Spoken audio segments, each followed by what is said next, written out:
Setiap tanggal 17 Agustus, kita menyaksikan momen sakral pengibaran Sangsaka Merah Putih. Namun, tahukah kamu sejarah di balik pembentukan pasukan pengibar bendera pusaka atau Paskibra? Semua bermula pada 17 Agustus 1945, saat Indonesia memproklamasikan kemerdekaannya dalam upacara sederhana di Jalan Pegangsaan Timur nomor 56, Jakarta.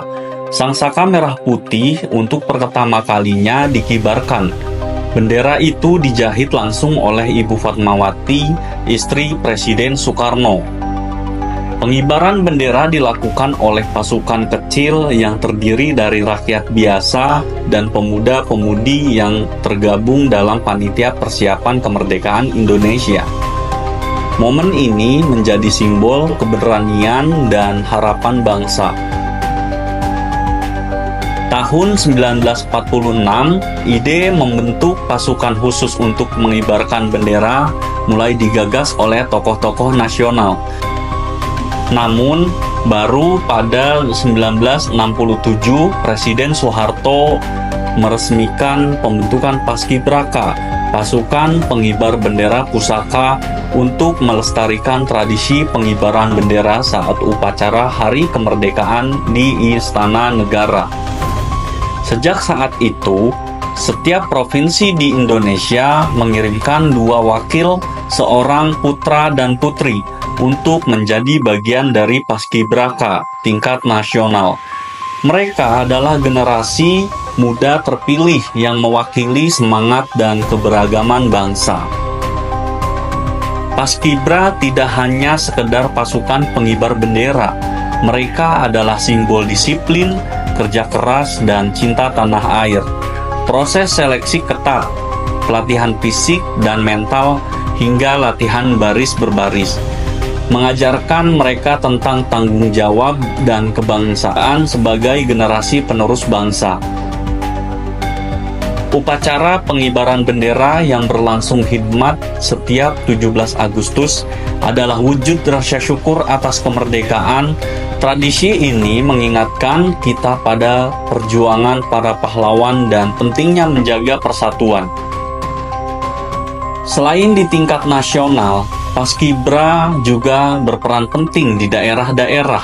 Setiap kabupaten dan kota memiliki Paskibra lokal yang turut mengibarkan bendera dalam upacara resmi.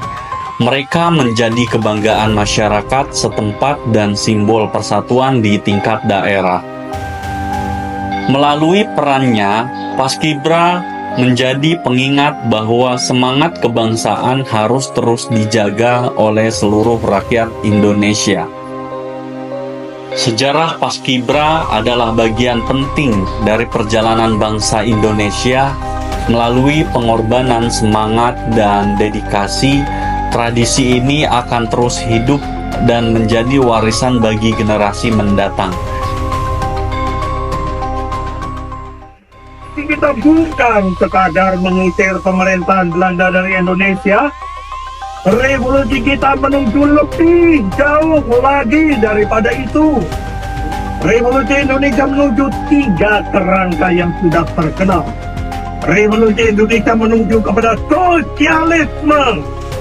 Revolusi Indonesia menuju kepada dunia baru, tanpa eksploitasi dalam parlom dan eksploitasi dan nation par nation. Bagaimana revolusi yang demikian ini mau dimandekkan dengan kata bahwa revolusi sudah selesai? Bagaimana revolusi demikian ini dapat dijalankan terus tanpa romantik, tanpa dinamik, tanpa dialektik? Nah, apa yang saya ceritakan di atas ini adalah pengalaman beberapa tahun yang lalu. Hampir saja kita terdengar sama sekali. Hampir saja kita off-grid sama sekali. Hampir saja kita mati kutu sama sekali.